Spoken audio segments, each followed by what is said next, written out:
All right. La la la la la la la. Refresh stream. Refresh. There it is. Select it. Excellent. Okay, let's go.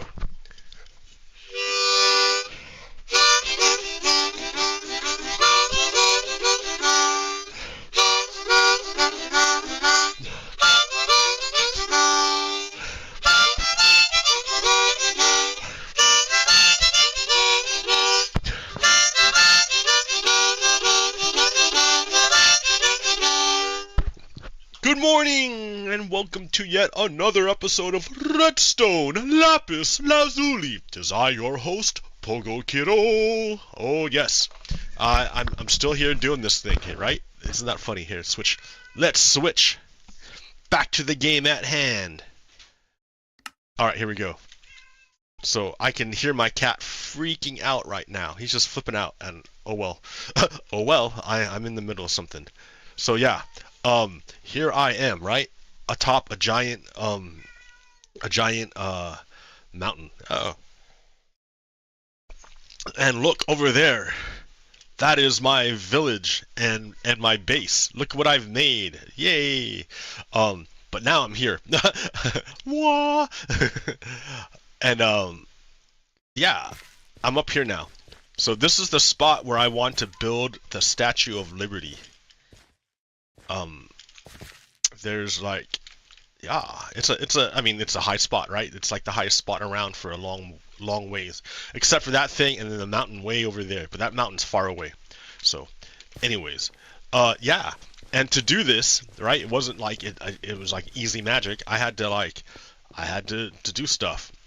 So I had to start a little mini base here, and I had to create infrastructure, because without the infrastructure, then like it's a pain in the butt to go between my base and this site.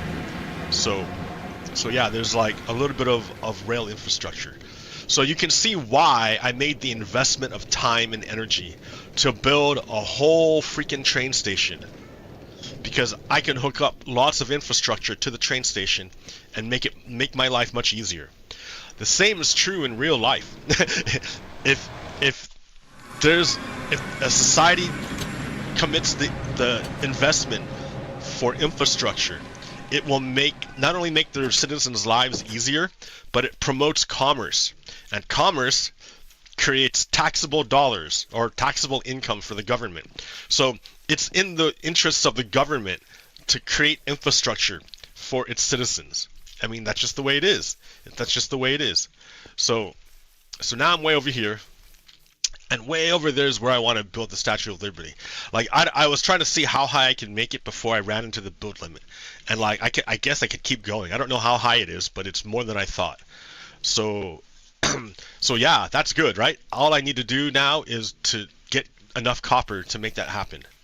So to get the copper to make it happen, I have to go digging, and I have to smelt a lot, like endless amounts of stuff I'm smelting. And I've gone through like tons of buckets of lava, because it's much more, it's better to use lava to smelt things than coal. Otherwise, I'd be digging up coal forever and not have enough for torches to light up the darkness. Yeah. I'm running a new version of the latest version, Beta 7B of Rethinking Voxels. I'm using this Spiffy shader, Spiffy, what's this called? Resource pack. This one is Vanilla XBR. So that's good. Vanilla XBR for my texture pack. Running Java 1.21.5. So I mean, I can't see I don't get to see all the spiffy new stuff, because you have to go to new biomes for that, and I don't want to. No, I don't want to go anywhere. Yeah. So I mean, it's happening slowly. Slowly, it's happening. I had to like build all the infrastructure and still gather the materials. In fact, you know, the Statue of Liberty just doesn't stand on the ground and like do its thing. It's standing on a base. So France famously created the Statue of Liberty, but the base upon which the statue stands, the Americans made. So I need to make a stone brick base for my yeah, how many do I need? I don't know. Probably not as many as the statue itself, but I don't know. Anyways, so yeah, basically I have to like do all this stuff. Gather the materials, transport the materials, because look at, here's the copper, right? Like, oh wait, where's all my copper? Oh, it's probably over there already. But yeah, it's a lot of moving back and forth. So anyways, that's the Minecraft part of it, right? That's what I'm doing in Minecraft. But like, how many people watch this show just for the Minecraft? I don't know. I don't know. Does anyone watch the show? Hey. So but I mean, yeah, sure, maybe one person. That's cool. Yeah. So I've started to make the base. The base of the Statue of Liberty.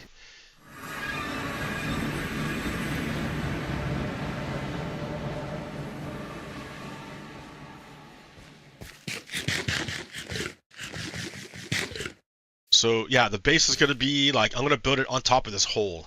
That way I can have my base underneath it and still build the thing. Yeah.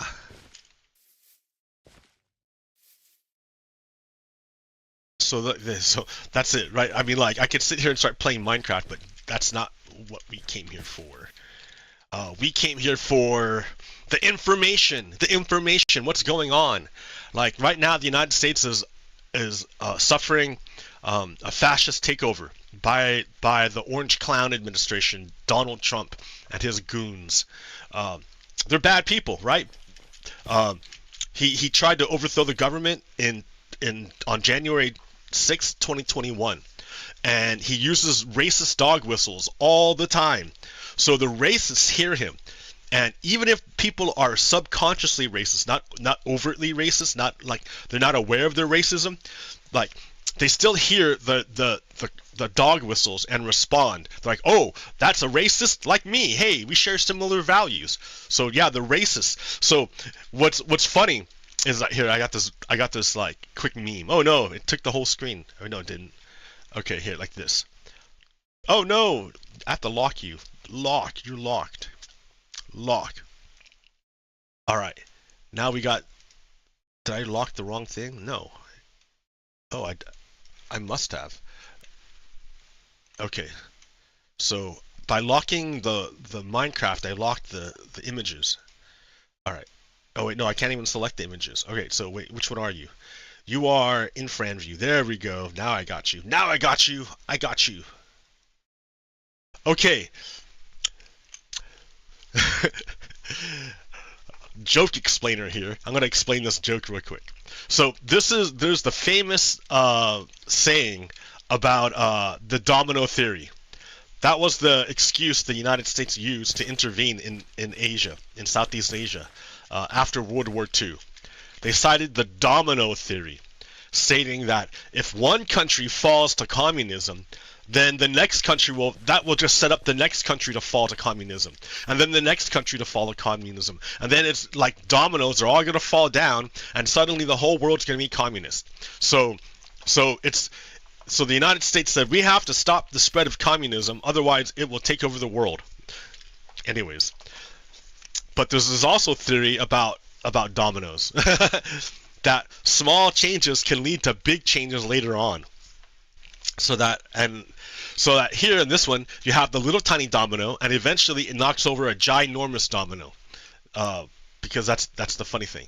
So someone put labels on here to better illustrate this effect in the real world. And at the very, very front, the very littlest domino, it says some trans people wanted to use the bathroom, and then that leads to what? The fall of the U.S. economy. That's what this is. This is all these red boxes are individual stocks, and their value in the market.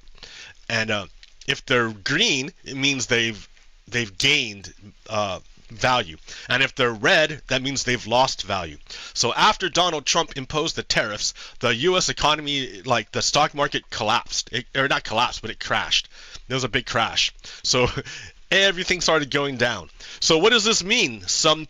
How did trans people's desire to use the bathroom lead to the economic collapse of the United States? How is that possible? Like, what are you talking about? What do you mean? How are those even related? Well, you remember how I said that Donald Trump is a fascist, right? He's a fascist. Fascists traffic in hate. They require a scapegoat in order to place all the blame for everything on the scapegoat, and then rally the haters to their cause. So other people full of hate will hear the hateful call and join them. So trans people are just people. They're just humans. They just, they want to use the bathroom. And it's kind of weird if I see a dude walk into a girl's bathroom or a woman's bathroom. Likewise, it's weird if I see a woman walk into a man's bathroom. It's going to be weird. Right? But that's what the fascists want. Well, they don't want trans people to exist. Number one. First of all, the fascists do not want trans people to exist, because fascists have a very, very rigid and narrow view of what is reality. They cannot abide by freedom. Fascism and freedom are not compatible. So you're not free to be who you are, like, as long as you don't hurt anybody else. You're not free to do that under fascism. Under fascism, you have to follow whatever the leader says, or you get punished. The United States is trying to be a nation of freedom, justice, liberty, and truth. That's our ideal, where people can come here and live their lives without others restricting their freedom. But the fascists, and I say fascism, but really, it's at the root of American history. America's original sin is slavery and genocide. The material conditions, like the ideological conditions, were like, oh yeah, the universal rights of humans and how all humans are created equal and free and stuff. That's like the ideology. But the actual material foundation of this country is slavery.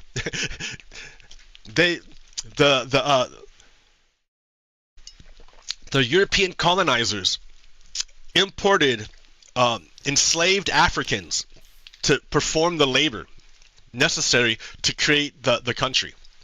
And then, in order to have a place to build it, they had to genocide the native population that lived there. Either they outright killed them, or they ethnically cleansed the land by expelling the natives from their land and forcing them either to die or onto concentration camps. So yeah, that's the material basis of the United States. So these two ideas are in conflict. How can you have the ideas of freedom, of liberty, justice, and truth at the same time as the ideas of fascism, which is superiority, hierarchy, rigidness, and tyranny? How can they coexist? And they can't. They cannot coexist. They can't. So in the beginning of the United States, these two forces joined together because they had a bigger enemy. The existential threat was the British Empire. The British Empire was coming to destroy the United States, the colonists, and so they had to band together in order to defeat the external threats.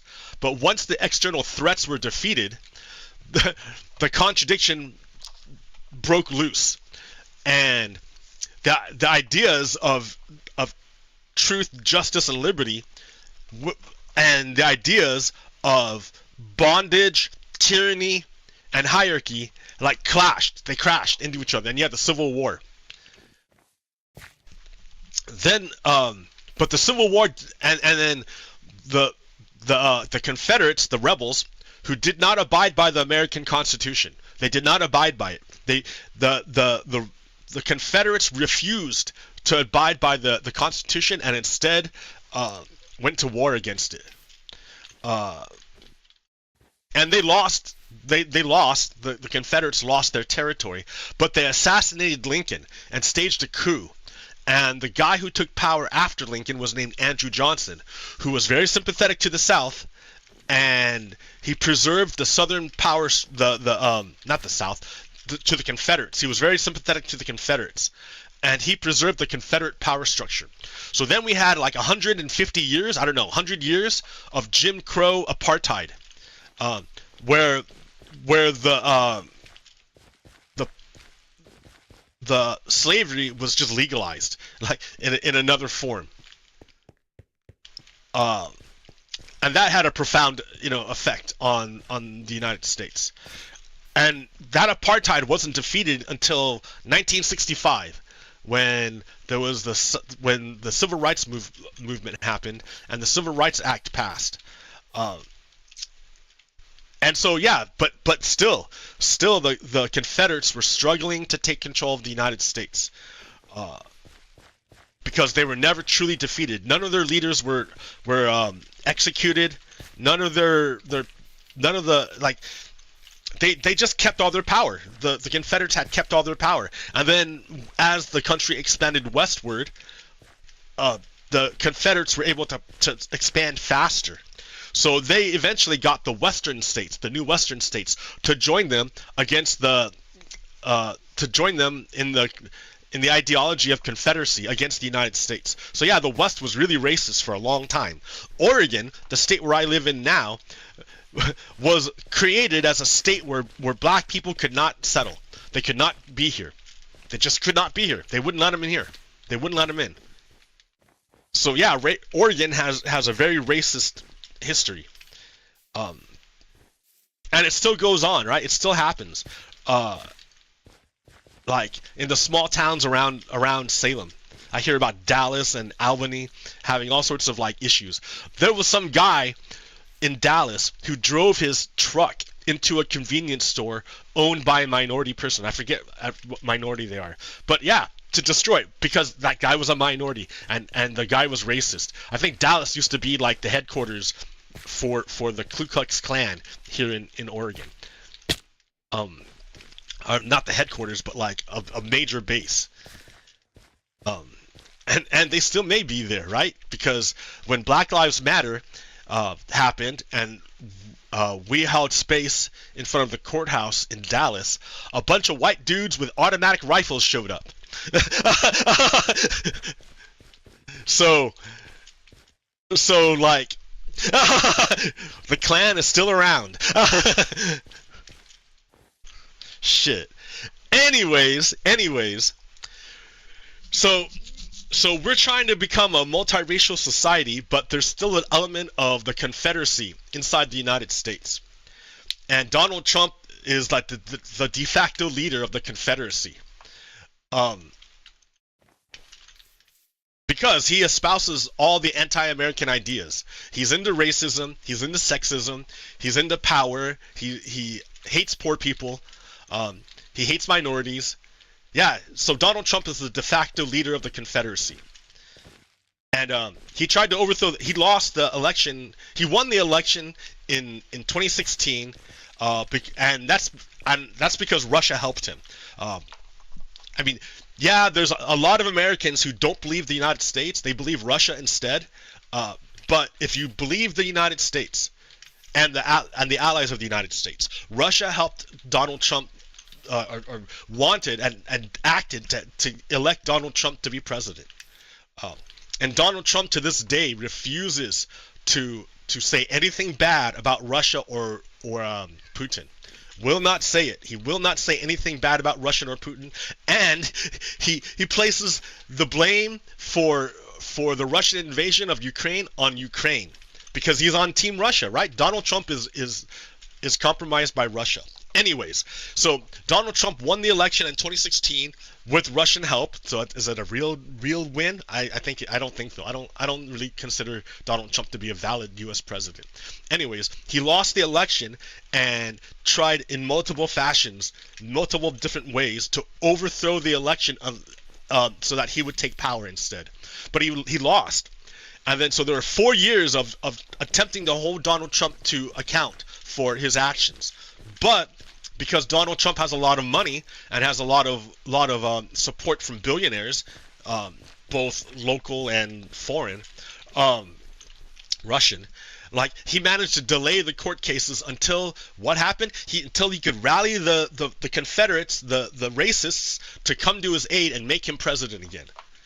So one of the first things Donald Trump did once he retook power was he punished all the enemies of Russia. So who are the enemies of Russia? The United States and the United States allies. So in order to continue the war, Russia's war against the West, Donald Trump implemented tariffs on all of the American allies to crash their economies. And he also threatened to do a Russian invasion, a Russian-style invasion of Canada and Greenland. So, he's basically attacking all the American enemies, all the American allies, because he's on Team Russia, right? So, and he's a Confederate. He doesn't abide by the Constitution, and he's racist. So he can gather all the racists to him, and they support him. Now, so how did Donald Trump win the election in 2024? Well, he appealed to the racists and the haters. So again, this comes back to the picture. So trans people, which are 0.001% of the population, hardly anybody is trans, hardly anybody. But Donald Trump decided to make trans people the scapegoat because they're visible. There's like an easy marker to identify them. Oh, maybe not, right? It's not necessarily easy to identify trans people. But yeah, it's a he picked trans people to oppress. And one of the ways they oppress trans people is by not allowing them to use the bathroom of their gender. So which is ridiculous, right? Because who wants to see a woman go into a man's bathroom? Who wants to see a man go into a woman's bathroom? But that's what they do, right? But that's what the haters want. They want to humiliate and denigrate trans people. So the leader who promised them that he would humiliate and denigrate the trans people, they flocked to this leader, Donald Trump. And then what did Donald Trump do? Crashed the Western economies. So that's how trans people wanting to use the bathroom led to the fall of the United States economy, because the haters scapegoated the trans people and elected a Russian puppet who then attacked the West. Ta-da! It's a funny joke, right? It took way too long to explain. There's a lot of context that you have to know in order to get the joke. But yeah, see, I myself have a mental illness. I have a mental illness. What kind of mental illness do you have? Well, this guy right here identifies it. Hegel Borg. He says, or they say, I have a mental illness that makes me think that people will change their minds if I present the correct arguments with the appropriate facts and data. Hence this show. I do this show even though I have 0 people watching. Because I think, hey, maybe if I present the facts and data, people will use their reason to come to sensible conclusions about themselves, their families, and their country. Instead, maybe that's crazy of me, right? Some people say, you're crazy, Pogo Kiddo. What are you doing? You're crazy. People don't change their minds because you give them facts and data. Karl Marx coming up and like, Bob, what are you doing? Bob, they're not gonna care. Why won't they care? Bob, because material conditions like, I don't. Does it dictate? Is that the word he used? Consciousness depends upon material conditions. Remember, Karl Marx is all about the material. He's all about the material. The material world takes primacy. So that your all these ideas up here can't happen unless you have the material conditions that will allow their emergence. You can't. It doesn't matter, right? You need the material conditions there first. So I can do this show and present all the. In fact, I've done the show for 7 years, presented all this evidence that Donald Trump is working for Russia, and that the true destiny of the United States is of multiracial democracy, and that the two are not compatible, and that the Republicans are Nazis. Well, I mean, I say they're Nazis, but historically, accurately, they're Confederates. Republicans are Confederates. And it didn't always used to be that way, right? It used to be the Democrats who were Confederates. But what happened? The Civil Rights Act passed. And when that Civil Rights Act passed, the Democrats were Democrats, but they were basically all the South, all the Southern, the former Confederate states were also Democrats. And those former Confederate states, the Democrats from those states were called Dixiecrats. Dixie, because Dixie is like the term used for like the Confederacy. They all left once the Civil Rights Act passed by the Democrats and some Republicans. They all left the Democratic Party and joined the Republicans. And then you look, right? Well, what about the Black Americans? Well, that same time, Black Americans all left the Republican Party and joined the Democratic Party. So, yeah, the Confederates haven't always been in one party. They switched at the Civil Rights Act. So, anyways.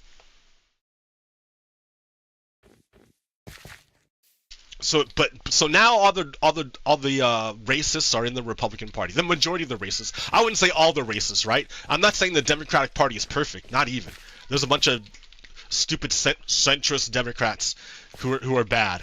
But in general, because really in the United States, because of first past the post voting, we can only really have two parties, major parties. If we ever get ranked choice voting, or some kind of I mean, I don't care, right? Like, some people say, what about star voting and approval voting? I don't care. Any way to get out of first past the post two-party system is better than what we got right now. We have like the oldest form of voting, of democracy there is, and it's terrible. it's obviously terrible, right? Yeah. So So let me go. Like, when I say collapse of the American economy, what am I talking about? Well, I'm not an economist, right? But I can look at things and deduce what's going on. So here, this guy, Brendan Duke, says, looking at incoming vessels to the port of Los Angeles, America's largest container port. Number one, this week we're still front-running mode. So we're above 57% year over year. We're above it, right? Next week, we're basically at normal, minus 8% year over year. And then number three, 2 weeks from now, we're in the bad place, which is minus 44% year over year. So year over year means last year it was 44% higher. Last year it was about 8% higher. Last year is about 57% less. So like, that's year over year. What compared to last year? How are we doing? And basically, what he's saying is that they're loading up the imports now because they recognize the tariffs are getting hit, and then it just drops off a cliff. So that's imports to the United States. Here's another example of the incoming collapse. This is Long Beach, which is, Los Angeles. So, and this is their inbound container traffic. And you can see, around 2020, during the COVID lockdown, it dropped to like way low, really, really bad. Remember this time? Do you remember Donald Trump when he was president, and the store shelves were going empty? Yeah. So the last time Donald Trump was president, he made the store shelves empty because he's such a bad guy, right? And then after COVID, we like recovered, and then I don't know what this is, like pretty bad. But now we're projected to be like worse than COVID, with the tariffs. It's going to be worse than COVID. So Donald Trump is gonna repeat his performance of empty store shelves. Here's another example. Another sign that we're in, Brendan Duke. Another sign that we're in for substantial reduction in imports. Cost of shipping a container from China, East Asia, to the United States, West Coast, has fallen by more than half, $5,100 to $2,300, since the end of January, according to Freightos. So why would the cost collapse? Well, remember how the price of gasoline collapsed during COVID? Why would the price of gasoline collapse? Because there's no demand. So if there's no demand if people aren't driving, then there's no demand for gas, so the price of gas goes down. So if no one's shipping containers across the ocean, then the demand goes down, and then the cost goes down. So that's a bunch of signs. That's 3 signs showing that we're in trouble. Here's another example of it.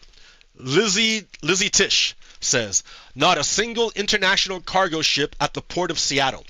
The port is dead. The last ship from China will dock at a West Coast port on the 29th. That's 2 days from now. And the last Chinese ship will dock on the East Coast around May 10th. After that, there will be no more shipments arriving from China. No more. So this is on April 26th, and that was yesterday. So get ready, guys. Get ready. It's going to be awful. Now, remember how I said that, or remember how Karl Marx said that consciousness depends upon material conditions. So a lot of Americans, a lot of Confederates believe that they're okay, that they're not going to be affected, that whatever Donald Trump is doing, he's doing it more to the minorities than he's doing it to the white people, to the Confederates. So they don't care, right? They still support Donald Trump because their material conditions haven't fundamentally changed yet. But in a couple weeks, when those shipping containers stop coming in and the store shelves start going empty, that's when the material conditions will change for the majority of Americans. For the majority of the Americans. And once that happens, then you can start seeing people's opinion of Donald Trump change. I mean, even now he's underwater. Even now he's the least popular president in like forever because of his policies. But there's still a sizable chunk of people, of Confederates, that support Donald Trump. And I call them Confederates because, I mean, that's basically what they are. Donald Trump is breaking the Constitution left and right. And they don't care because they never abided by the Constitution because they're Confederates.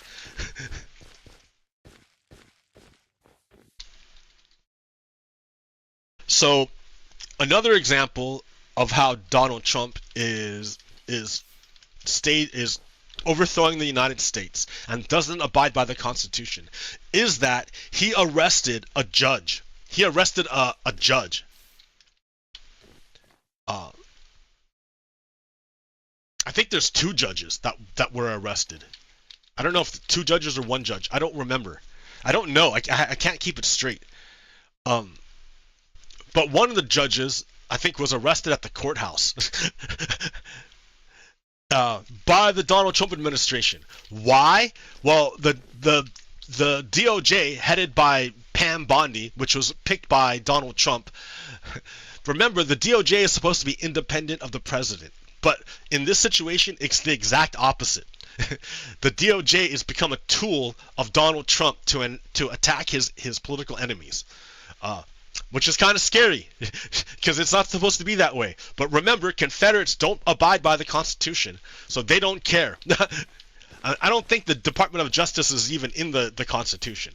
But what happened, like the independence of the Department of Justice became like a value after Richard Nixon tried to use the Department of Justice as his own personal army.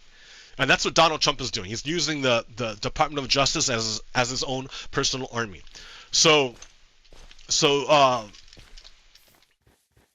Yeah, I guess there was a guy there. I don't understand really. Here, what did the Department of Justice say?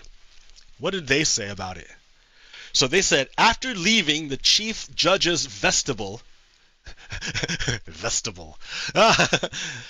and returning to the public hallway, so I think they're at the courthouse, DEA agent A reported that Flores Ruiz and his attorney were in the public hallway. So they're all in public, right? They're in public. DEA agent B also observed Flores Ruiz and his attorney in the hallway near courtroom 615 and noted that Flores Ruiz was looking around the hallway. From different vantage points, both agents observed Flores Ruiz and his counsel walking briskly towards the elevator bank on the south end of the 6th floor. Okay. I am familiar with the layout of the 6th floor of the courthouse and know that the south elevators are not the closest elevators to courtroom 615. And therefore, it appears, I wonder, do you think that Flores Ruiz was also familiar with the courthouse? That's a pretty big fucking assumption, right? Mr. whatever agent this is. So the agent knows that the south elevators are not the closest elevators. And therefore, it appears that Flores Ruiz and his counsel elected not to use the closest elevator. Maybe they didn't have the information you did, dumbass. DEA agent A followed Flores Ruiz and his attorney toward the south elevator bank. At approximately 8:50 a.m., DEA agent A alerted other members of the arrest team that DEA agent A was on the elevator with Flores Ruiz. So in other words, I think that's. Do you see why they arrested the judge? So this guy was in a public elevator, or in a public building that he wasn't familiar with, and he chose the less optimal route. And because he chose the less optimal route, they arrested the judge for obstruction.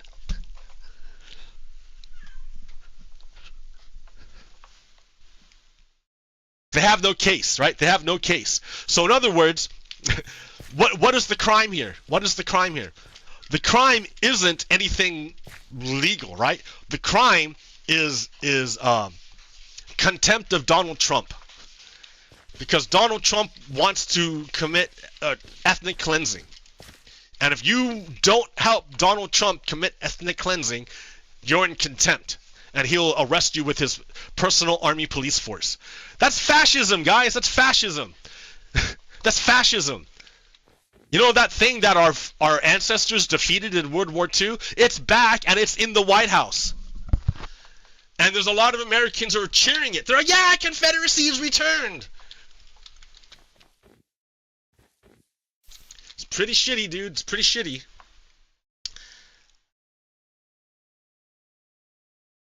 So here's an example. Judicial subpoena versus immigration subpoena.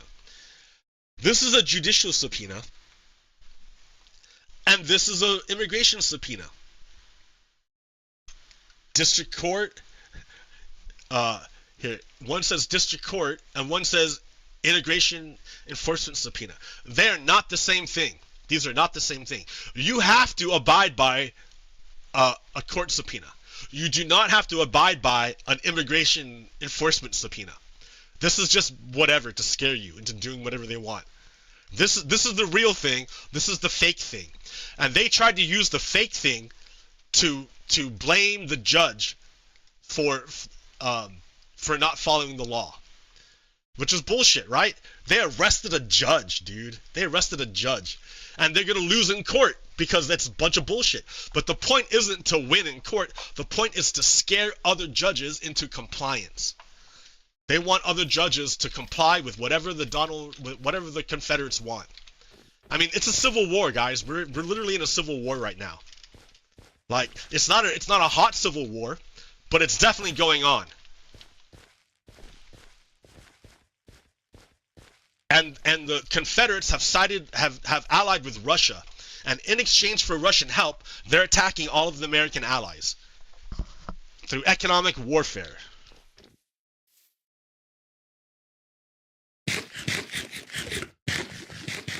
I mean, yeah, you can look at me and be like, ha ha ha, whatever, dude. Wait 2 weeks. Just wait 2 weeks when the store shelves go empty. Like, for you, it's not real yet. It's not real yet, but it will be.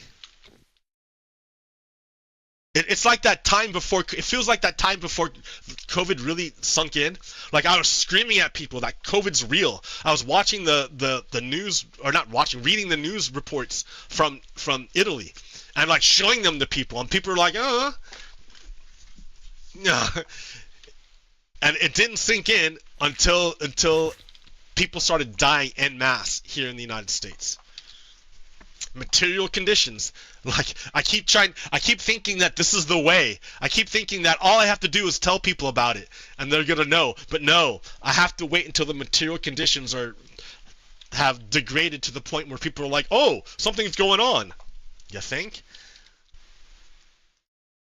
I mean, you just put in a Russian puppet to be the president of the United States, and he's wrecking everything. He's destroying everything. And for a lot of people, that's not enough. They have to have the store shelves empty before they'll notice. So Donald Trump is ignoring court orders and deporting people without due process. And I don't know if Americans are really ignorant or if Russian agents are busy typing their Facebook comments. But I read a lot of Facebook comments that say, oh, he's an illegal immigrant. He doesn't get any rights. He doesn't have rights of due process. Bullshit, bullshit. Every human being has the right to due process. Every doing thing. Here, let's read Amendment 14. What does it say?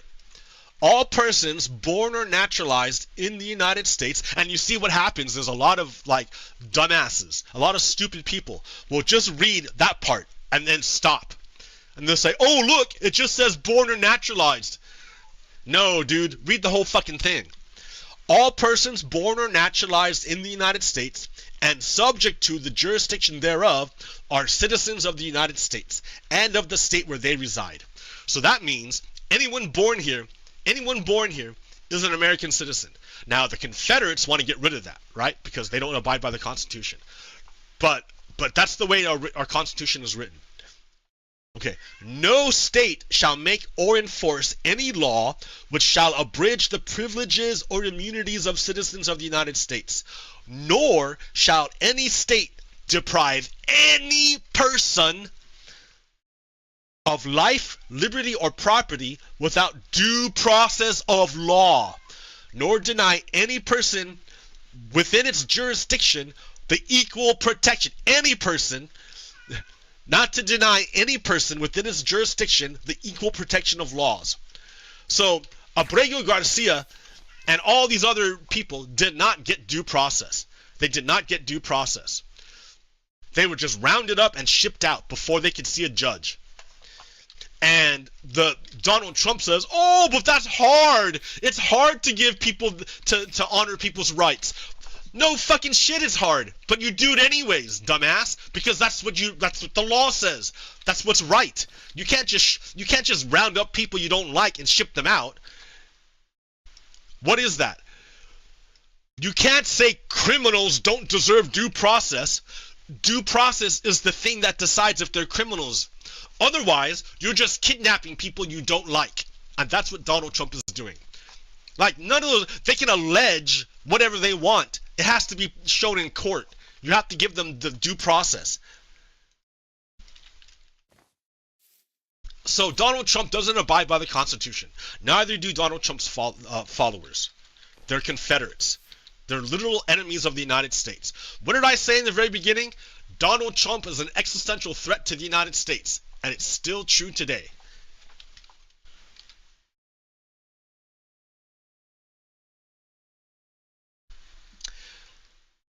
Fascist whole picture. Okay. The El Salvador story is less about Abrego Garcia himself than about this is Jim Suito. Jim Suito. The El Salvador story is less about Abrego Garcia himself than about the right to due process. The assault on Harvard is less about the school itself, and there will be others, but more about the attempted federal control of private universities. The assault on law firms is less about each firm's business with the federal government than about frightening firms from taking on cases the administration opposes. Each principle, due process, educational freedom, and right to representation, has implications for everyone, regardless of party affiliations or leaning. This affects, I mean, he's literally attacking the institutions, the foundational institutions of the United States. Because he's a Confederate. I mean, that's the best way to put it. Like, people want to call him Nazi and shit, but the Germans have nothing to do with this. This is purely American. Purely American.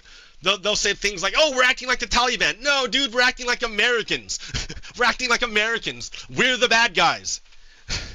Historically, we're the bad guys. It doesn't, like, historically, Americans are the bad guys.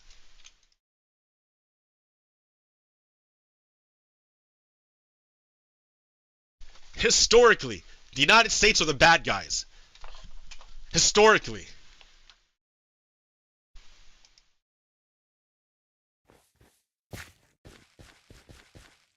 So the victims of the United States are trying to hold the United States accountable and make the United States fulfill its promises. What is the promise of the United States? Freedom, justice, and truth. That's the promise of the United States. And those ideals are incompatible with the Confederacy. But yeah, the United States are the bad guys, and the only way to absolve the United States of the sins of its sins is by fulfilling the promise of the United States, which means none of this could ever happen again.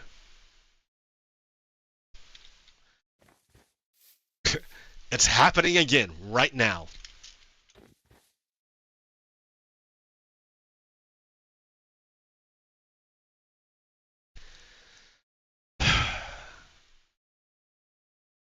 So I say that racist Americans heard Donald Trump's dog whistles and unconsciously reacted.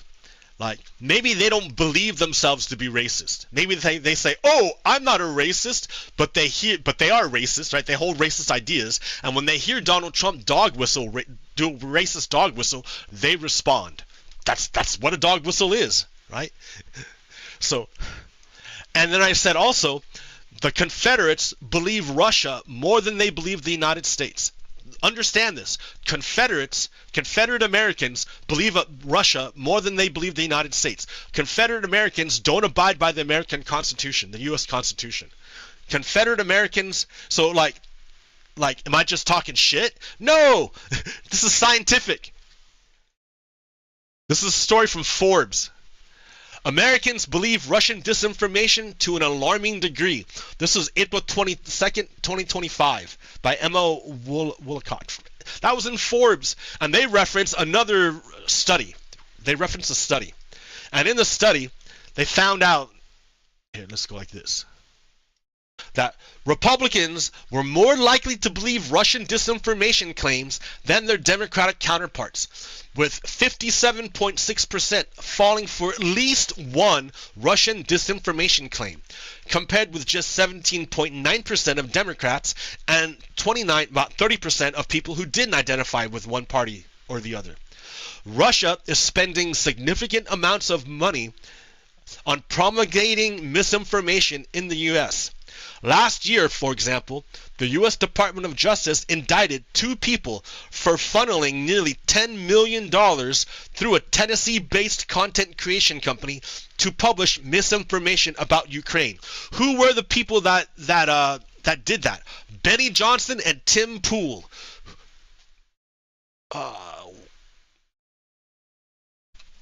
Here's the story about it.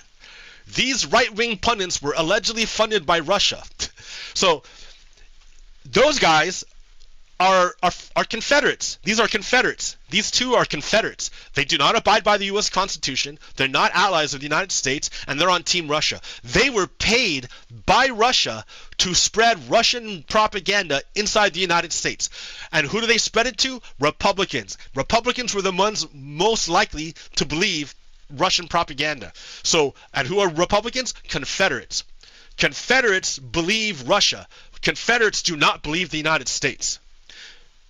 Because we have like 4 reports about how Russia helped Donald Trump in the 2016 elections. We have like a report from Jack Smith saying if I would have took this motherfucker to court, he would be in prison. But the jerk fucking managed to make himself president with the support of all the racists in the United States. So understand that Republicans are Confederates, and Confederates believe Russia more than they believe the Americans.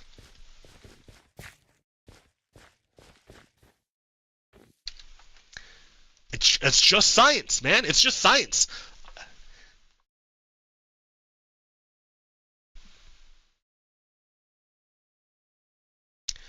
So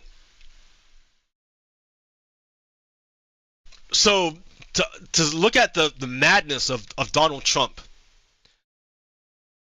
because China is not necessarily an enemy directly. I mean, yeah, they have a different ideology, and we're competing for world influence and economic powers. But that's competition, right? That's the way it's supposed. That's the way it's supposed to work under capitalism, is what I've been told. But and then there's the disagreement with Taiwan.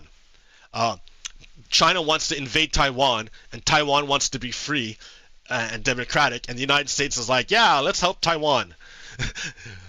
But Donald Trump doesn't have a coherent policy. Follow the history. Trump tariffs China and ups tariffs to 34%. China does nothing. Trump hikes tariffs to 84%. China responds with matching tariffs. Trump hikes again to 145%. China responds with matching tariffs. Trump says that he wants Xi to call him. China does nothing. Trump says he is ready to make a deal. China does nothing. Trump rolls back the tariffs. In other words, it's like this. Now, I'm not saying that I'm pretty much against the Chinese government. I'm a big believer in democracy. And the Chinese government is not democratic. The Chinese people are fucking great. They're great. The Chinese people. They're great people. They're really nice people. I mean, yeah, you got your bad Chinese people, but there's a lot of good Chinese people too. I can tell you about it. I was there. I was in China in 2007. An example of a bad Chinese person. I was at I walked into the Hope Hotel. I think that's called that one. There's this. So in Shanghai, along the waterfront, there's this old European hotel, because the Europeans built a lot of stuff there too. They they kind of colonized Shanghai a bit, and there was a famous hotel called the Hope Hotel. I don't know why it was famous. I don't know anything about it. I took an elevator up to a floor with a bar and drank a beer and looked at the view, and that was about it. And then I went down down to the ground floor to like the riverfront, and then across the river was all the new buildings that China was making. Like, I have the picture, I should look for it. Anyways, I was sitting there trying to get, but it's really crowded, right? A lot of people are there, like looking across the river to see this beautiful light thing. And I'm sitting there trying to get a picture of it, and this Chinese kid keeps putting his hand in front of my camera, and I was getting really mad. And he was just like, ah, ha, ha, ha. And then I look at the adult that he's with. He's like, the adult was like, ha, ha, ha. Like, and then the kid kept doing it, and I was getting mad, right? And so I'm really trying to focus on it, really trying to focus and trying to get this picture. And then I finally got it. And then I was not alone. I was there. I met another guy, an Irish guy, and he told me after I took my picture. He told me that the kid tried to pickpocket me. Was reaching into my pocket to take my wallet, and the Irish guy fucking saw it and stopped him. So that's shitty. That's shitty Chinese people. But it's not all like that, right? When I was in Chengdu, I had paid a bunch of money to take this unsanctioned, illegal trip to Tibet, because I couldn't get a ticket to Tibet. I've tried in like 4 different cities. I went to travel agencies trying to get a train ticket to Tibet, and none of them would do it for me because I was American, and like I guess Americans had done something like a little earlier that year. Like unfurled a free Tibet flag or something. So they didn't want me to go. But when I was in Chengdu, I found a guest house that would take you on a special unsanctioned trip. And I paid for it, and then like a little while later I was like, yeah, this may not be such a good idea. But I paid in cash. I paid in cash for this. And I went back to the place and I said, look guys, I don't think it's such a good idea. I don't think I should do this. And they said, okay, here's your cash back.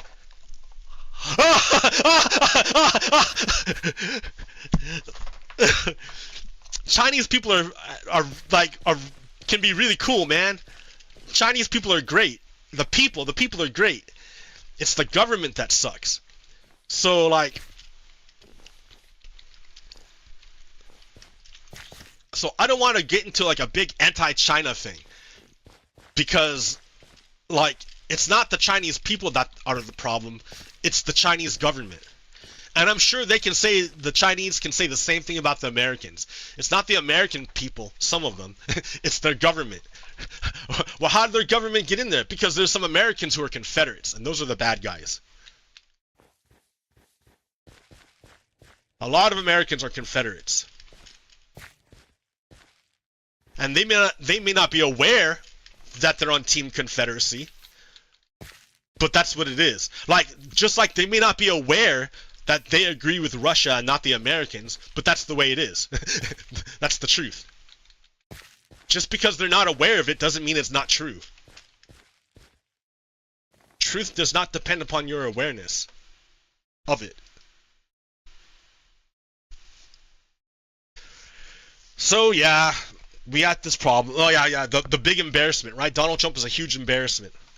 So, look, by middle-aged riot, breaking, senile old motherfucker sleeps through fucking history again.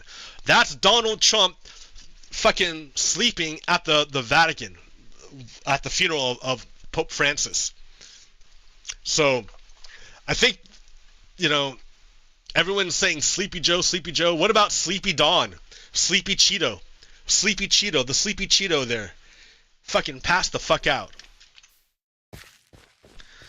At the Vatican, wearing a blue fucking suit at a funeral. He wears a blue suit at a funeral and then falls asleep. Leader of the Confederacy, everyone! Leader of the Confederacy! Yay! Like, he's the American president, but he's a Confederate and he's trying to overthrow the Constitution. So I would say he's the Confederate president.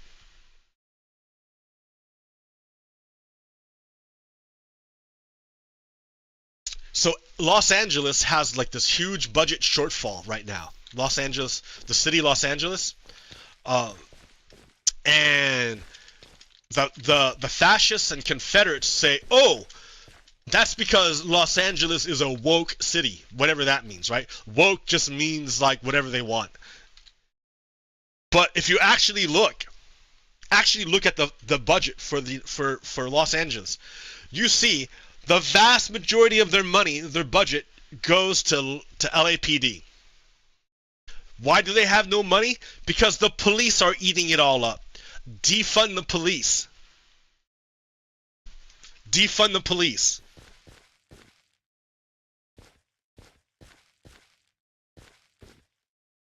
I heard a rumor, not a rumor, I saw a story that Chuck Schumer wants to be primaried by Alexandria Ocasio-Cortez.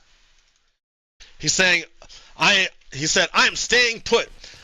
Schumer said, like, the only way that we're going to get Schumer out is by primarying with a primary. So he wants Alexandria Ocasio-Cortez to primary him and kick him out of his position. All right, I'm about that. I'll help. I can help, right? I'll help Alexandria Ocasio-Cortez do it, because Chuck Schumer is like shitty. He's shitty. He can't really resist fascism. He can't do it. Chuck Schumer doesn't have the. He's. I don't know if he got captured by the elites, the rich. I don't know if he just got too old. I don't know, but he has like no concern whatsoever about cooperating with the Confederates to overthrow the government.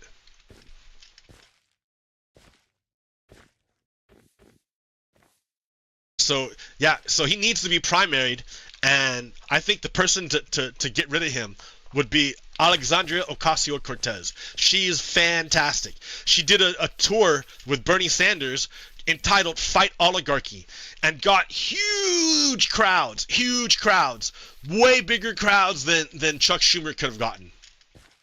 So yeah, Chuck Schumer is saying, I need to be primaried. So let's do it, guys. Let's primary Schumer. Get him out. That guy is no good.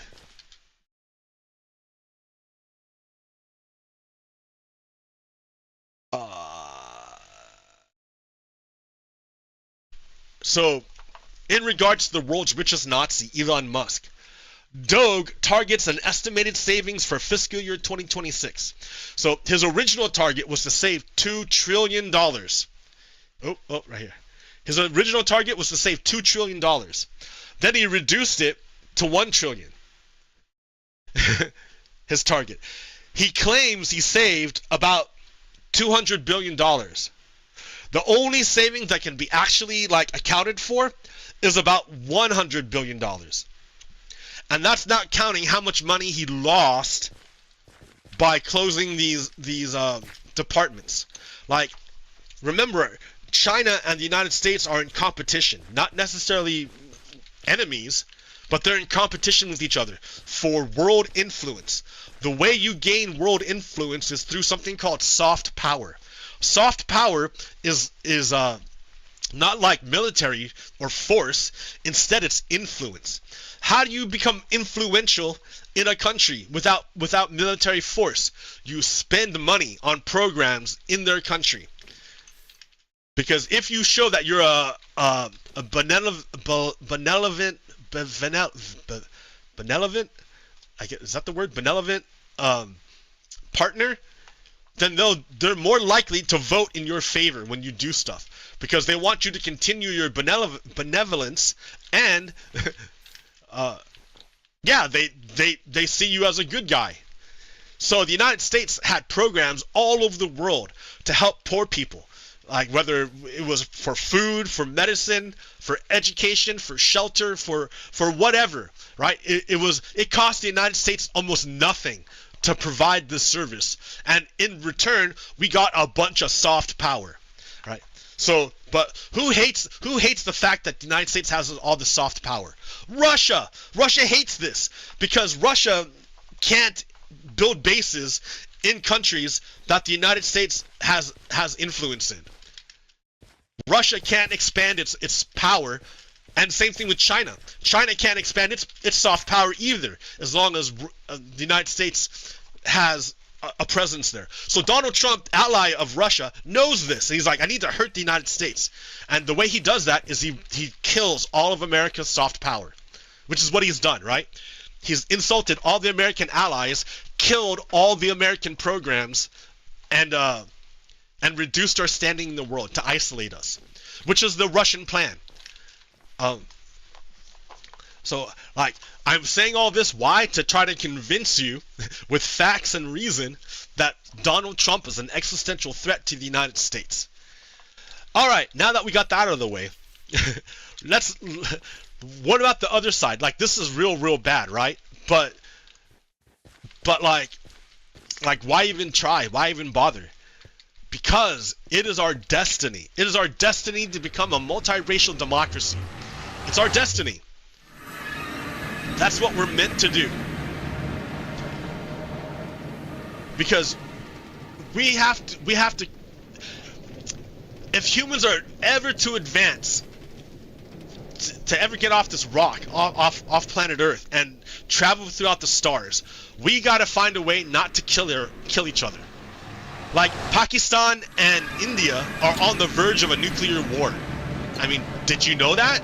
Like, Pakistan threatened to, like, annihilate India with nukes.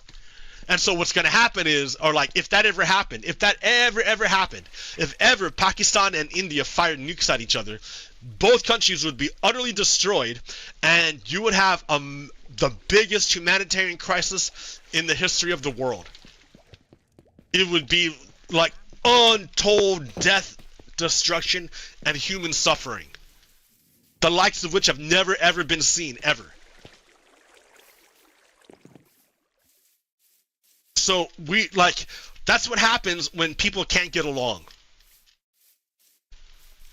We gotta find a way to be able to get along with each other.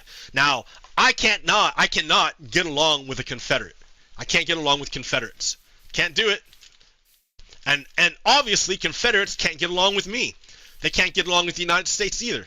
That's why they're trying to destroy the United States. So we have to find a way to resolve this conflict that doesn't, like, destroy the world or each other. Now, normally you would resolve conflicts through dialogue and reason, but Confederates don't really have that, right? Like, that's my mental illness, believing that people can respond to reason and information when all the facts show opposite. Like, I've been doing this show for 7 years. Do you think, like, my cousins or my family have at all changed their minds about things? No, they don't even care that I'm doing this. They don't even watch it. They don't even acknowledge it. My cousin called me the other day to tell me he's moving to Texas. Do you think that guy's gonna pay attention to what I say? No, but he will pay attention when the store shelves are empty. Material conditions. I can talk till I'm blue in the face. It won't matter until the material conditions change people's consciousness.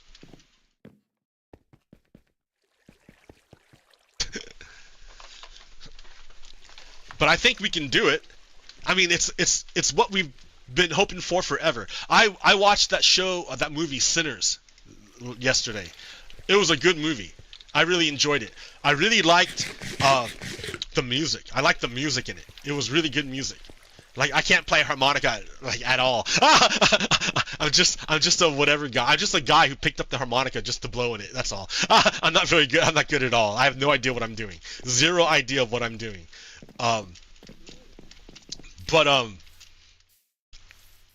yeah, they had great music in that. Great blues. Oh, I love the blues. And like the old blues, not the electric blues. The real.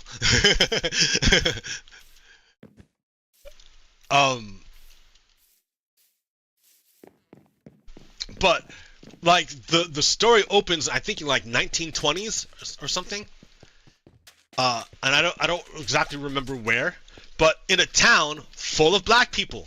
The whole town was black people. And I'm like, you know, that was actually accurate. You know, there were whole entire towns filled with black people. There was something called Black Wall Street, a really prosperous town that was making lots of money, until the Confederates got angry and literally burned the towns down. Just fucking utterly razed the town. You know what Israel is doing to Gaza? That's what they did to these black towns. The same genocide that Israel is doing, and ethnic cleansing that Israel is doing to the Palestinians, that's what white people, Confederates, did to black people who tried to just live their lives and have their own independent towns that didn't bother anyone else. Like,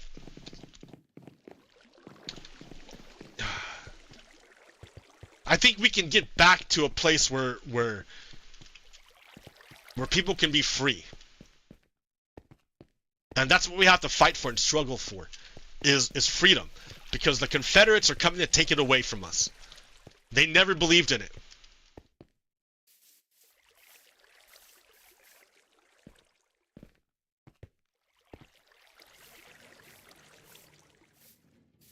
I need to be inspirational here and inspire you to fight, but I don't know how. I don't know how.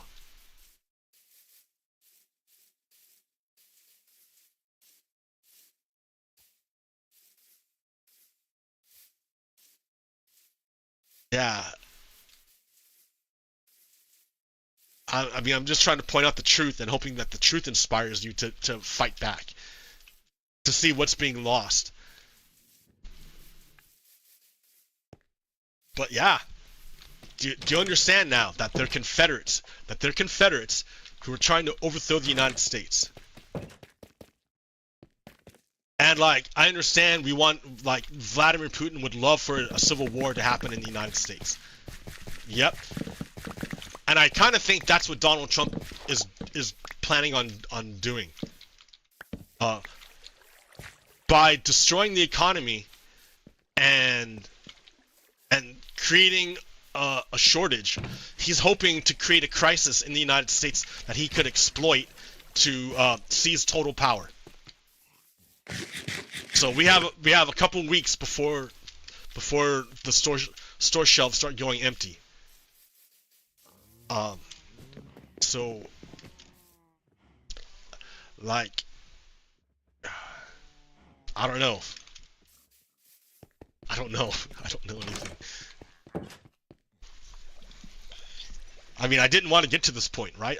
The whole reason why I did this show for 7 years was so that we would avoid this situation.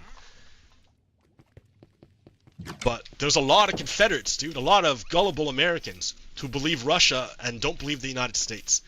And remember, the only people that believe Russia over the United States are Confederates, who don't believe in the United States. They don't believe in liberty, justice, or truth.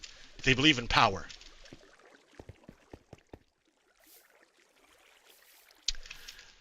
So we have to fight back. We have to fight back. We have to, and like, how do you fight back? It's not a hot war. It's a cold war. How do you fight back in a cold war? Well, it's not hot yet. I'm hoping it doesn't ever become hot. Like, the United States had a peaceful transfer of power for a long time before Donald Trump came and wrecked everything. So if we can get back to that again, that'd be great. But I don't think we can ever go back to the old way, right? Like, the first past the post system was easily exploited by the Confederates in order to take power again. So we have to reform our government so that that kind of thing doesn't happen again. And the way you do that is you strengthen our individual votes through ranked choice voting. Right now, our vote is weak.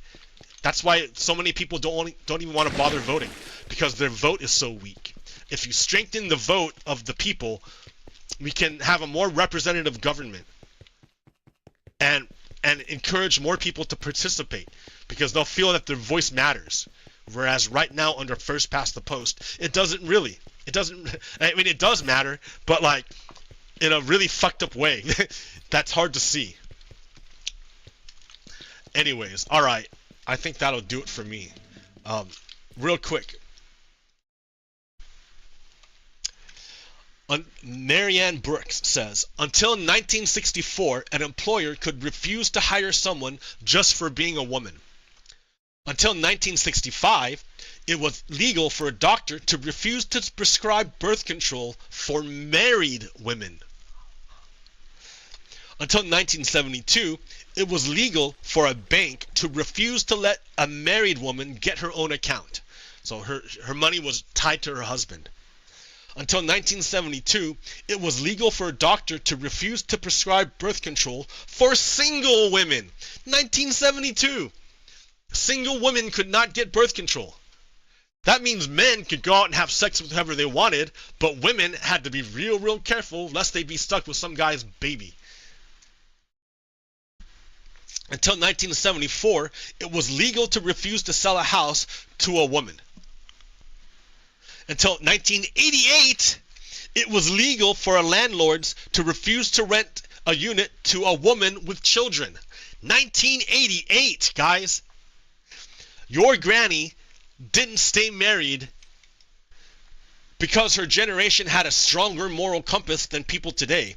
No, she stayed married because society literally stole away all her independence. Think about that the next time someone wants to go back to the good old days.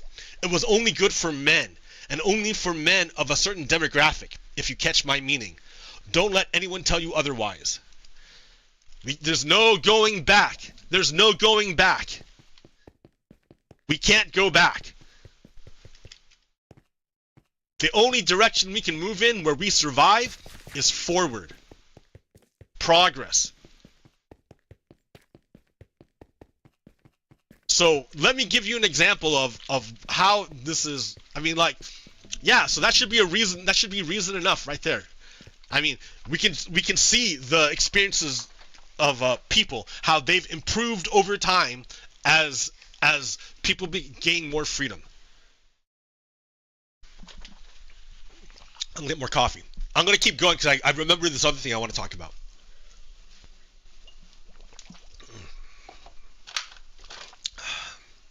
La da da da da. Yeah, thanks for watching. Thanks for watching. It helps a lot. I mean, I'm looking right now at my viewers and it's 0. So like literally no one's watching right at this moment as I'm recording it. But who knows what happens in the future? Who knows? Maybe someone will watch it in the future to find out what happened during this time. Like, how could Americans be so stupid? Well, because a big chunk of them are Confederates. And they don't have the Confederate ideology necessarily, but or that not that they're aware of. They're not aware of the Confederate ideology, but that in practice that's what they are. De facto. Okay, so an example of how we have to move forward or we're gonna die. Everyone knows about climate change. Everyone knows about it, right? Now, whether or not you understand the science is another thing. Like, people who understand science know that climate change is happening and that is going to have a profound effect upon human society. But there are a lot of people who are ignorant of science. They don't understand science. So they're easily manipulated by charlatans like Donald Trump, who tell them that, oh, climate change isn't real. So, like, that's a failure of our society, that there are people who are scientifically illiterate. Like, it's a shame that the United States failed to educate enough people properly so that there would be confusion about this. But anyways, so climate change is a real thing. It's happening, and the way, like, a solution to avoid the damage of the most of the damage of climate change would be to stop producing carbon dioxide. And the humans produce carbon dioxide by burning oil, and they burn oil for energy. So it's the production of energy that is creating global warming or climate change. So how do you like? So the smart thing would be, well, let's just change our production of energy, right? just change your production of energy, and you can avoid climate change. Well, the problem is that there are vested interests who make money from the way things are right now. Oil companies make a lot of money by producing oil for energy consumption. And the United States, not every country has access to hydrocarbons, to oil for energy. So they have, in order to have a modern society, which requires lots of energy, you have to pay other countries for their oil. So the United States has a lot of reserves, so oil reserves, and that helped it remain independent and a world power because it wasn't dependent upon anyone else for its energy, and it could sell its energy to other countries. But a country like China has no energy reserves of its own. The only energy reserves it has is coal.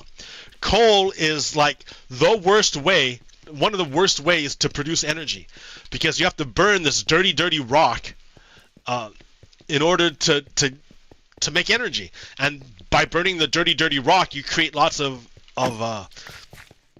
gases that heat up the environment and make climate change worse. Plus, everyone who lives near the coal plant suffers because it's a dirty process. However, there was an invention. The Americans invented something called nuclear power. Nuclear power was a way to generate energy not by burning oil, and not by really burning rocks. I mean, you kind of burn rocks. I mean, yeah, you're burning rocks, but it's not really burning. There's no combustion involved. And that's the key. Nuclear power is burning rocks without combustion. And so, they made this version, but the reason why they made it was not for energy. The Americans' intention of inventing nuclear power was not to create energy, clean energy. It was to create a bomb to blow up their enemies. And they were successful in making it.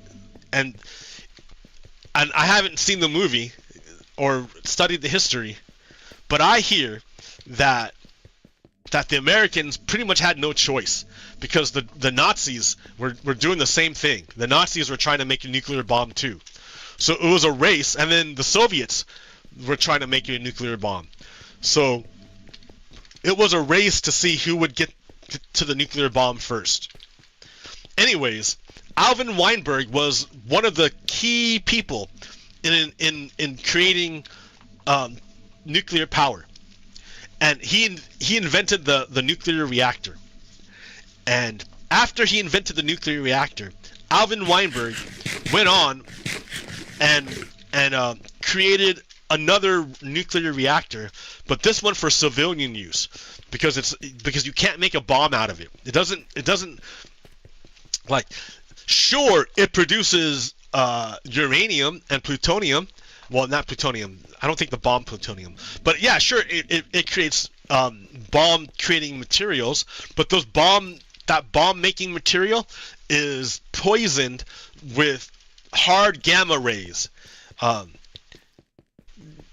There's different kinds of radiation, right? There's alpha radiation, beta radiation, and I forget exactly what the deal is. I think alpha stops at your skin, beta is blocked by your clothes, or whatever. But gamma radiation rips through everything. It rips through everything except lead or really dense material. It can't go through that stuff, but it will go through everything else. So if it goes through a body, it wrecks the body, right? It'll wreck you. Radiation poisoning. It'll kill you.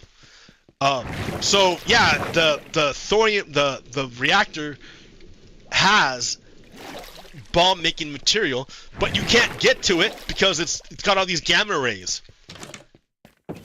So any society that's able to get the bomb making material out of the gamma rays already can already make nuclear bombs anyways. They don't need to use this method of getting bomb making material. They would already have the ability to make it themselves without this process. And if you don't, then you can't get it because you'd die. You would literally die. Like anyone who goes near it dies. That's why you keep it in the reactor.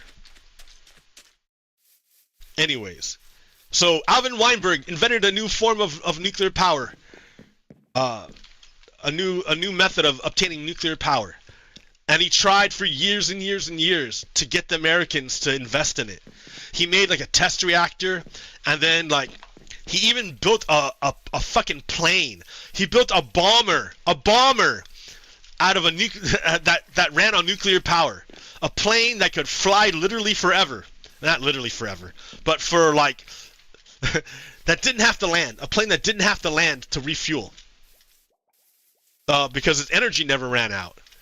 That was the thorium power plant. But Richard Nixon fired Alvin Weinberg and killed his research into the molten salt reactor. That's what happened. Because Americans didn't need nuclear power. Americans had oil, and they could sell this oil to other countries. China doesn't have it. So what happened was China came along and picked up the research, the American research, and then made the reactor themselves. So where's this at? Da-da-da! April 24th, 2025. A thorium, from Popular Mechanics. A thorium reactor in the middle of the desert has rewritten the rules of nuclear power. Move over, uranium. Get out of here, water. Thorium and salt are the new MVPs of nuclear power. What? Yes. In the remote expanse of the Gobi Desert stands the first thorium reactor ever built. Last year, researchers from the Chinese Academy of Sciences showed that this too... Okay, so wait. It's not the first thorium reactor ever built. Alvin Weinberg built a thorium reactor, but there were issues with neutron bombardment making the containment vessel brittle.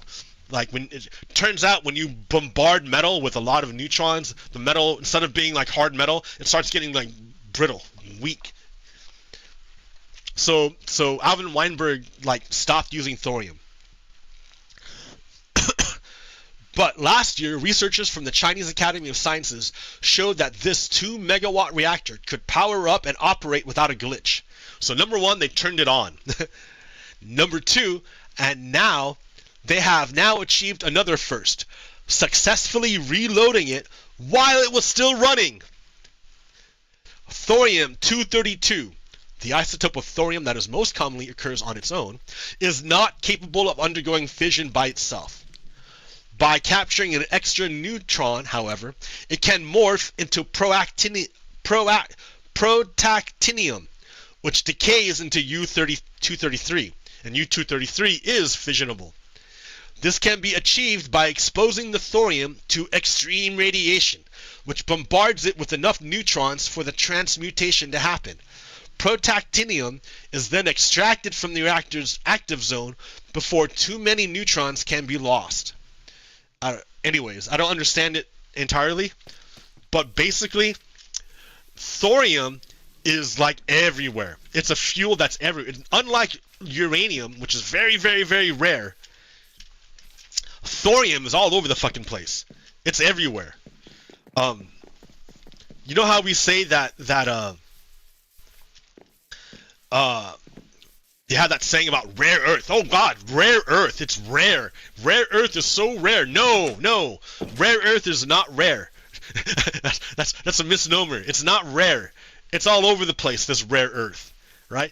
The problem with rare earth is that it often appears with this other stuff called thorium. So the issue isn't that rare earth is rare, it's that rare earth only shows up with thorium.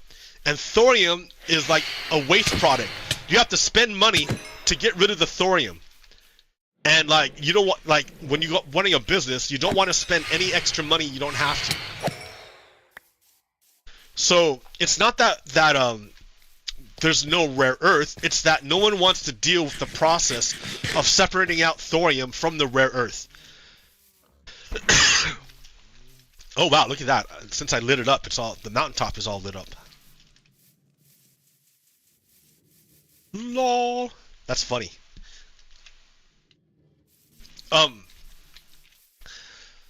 So thorium is everywhere. The fuel is not is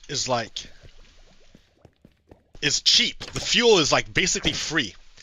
Then the next part is, well, what about the reactor itself? Well, the reactor itself is safer than our current nuclear reactors, because our current nuclear reactors rely on water as a coolant, and water as a coolant only works if you pressurize it, because water can only hold 100 degrees Celsius of temperature before it evaporates into water vapor, and once it's water vapor, it can't really hold heat anymore. But salt stays liquid to like 1400 degrees Celsius. So salt can hold way more energy than water. So because of that, it doesn't need to be under pressure. If it's not under pressure, it can't blow up. There's no blowing up if it's not under pressure. You need pressure for explosion. If there's no pressure, no explosion.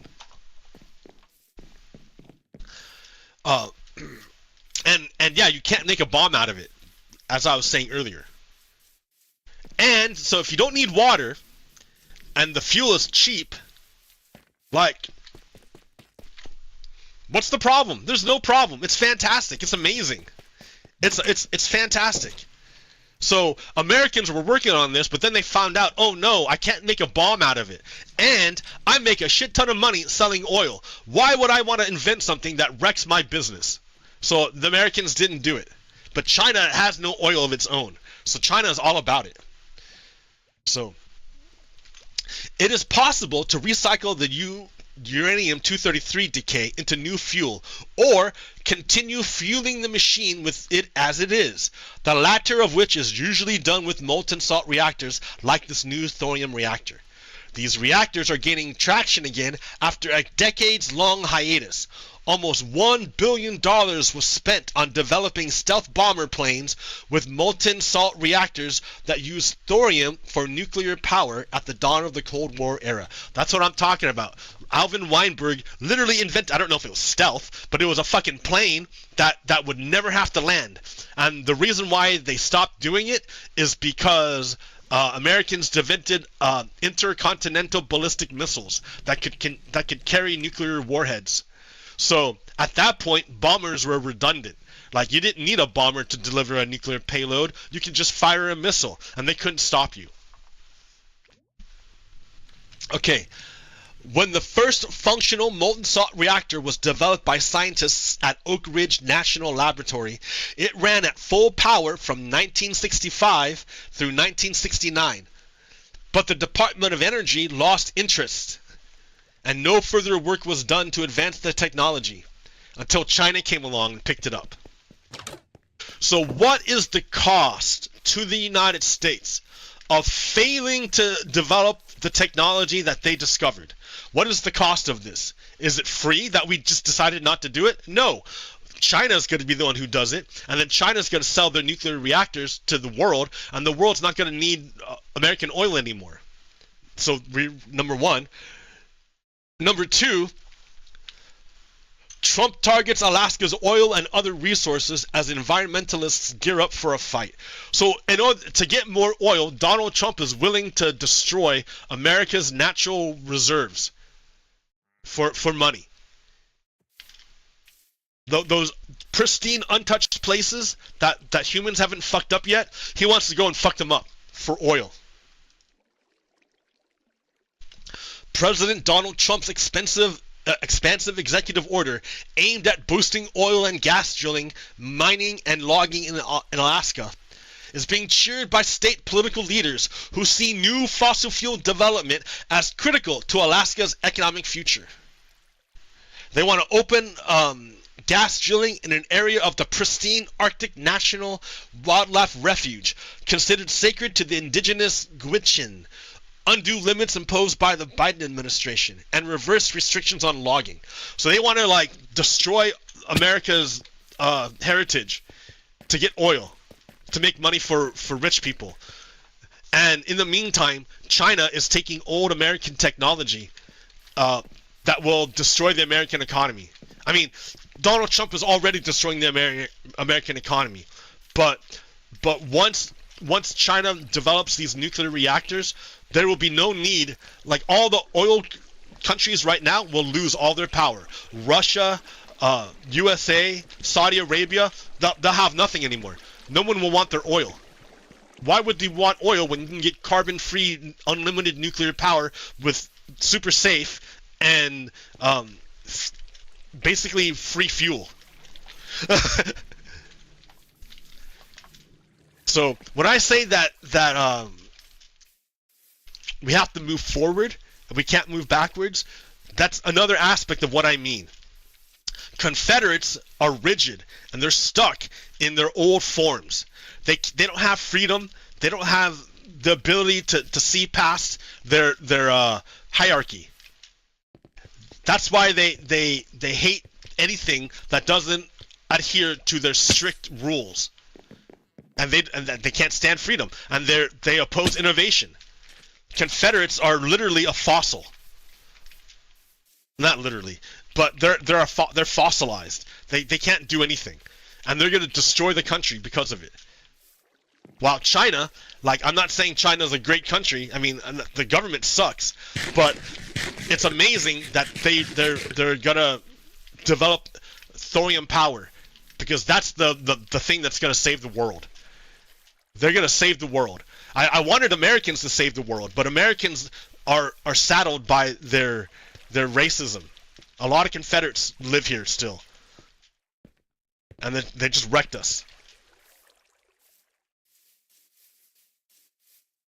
So there's hope, right? It's not like all hope is lost. China is going to invent these nuclear reactors, and then maybe that can help us to like stave off the worst of climate change. And I believe that Donald Trump will eventually die. And when Donald Trump dies, the Confederates won't have a leader anymore, because Donald Trump is like special. He's special in that he was cultivated for a long time, both by Russia and by the American media. The American media created a television show that portrayed Donald Trump as a savvy businessman. And Donald Trump used that image of a savvy businessman to gain power. Even though he's a terrible businessman, he's bankrupted like 4 companies. Like his charity, Trump charity, Trump Org, got closed down for fraud, and he himself is a felon for fraud. So he's a criminal and a business failure. But it took many years of propaganda and cultivation to make Donald Trump. So if Donald Trump were to die, the Republicans don't have anyone else to take his place, which would be great, right? The Confederates will lose their most important leader, and then, and I'm just sad that the United States was too weak to hold him accountable. But that's what happens. We have to progress, or we'll die. Anyways. So much for a fucking hopeful message that I can send out, man. I don't know, man. I don't know what to tell you. So, hang in there, right? Because like, there is progress. We're sliding back right. We're sliding back right now, but it's not always going to be this way. Things like the Buddhists, it's like this too shall pass. We have to hold on for when the times get better. Donald Trump will eventually die. And you want to be around for when that happens, because it's going to be a huge party. Huge party. Like, there'll be a giant lion to dance on his grave. Alright, until next time, peace. Pogo Kiddo out. Stop.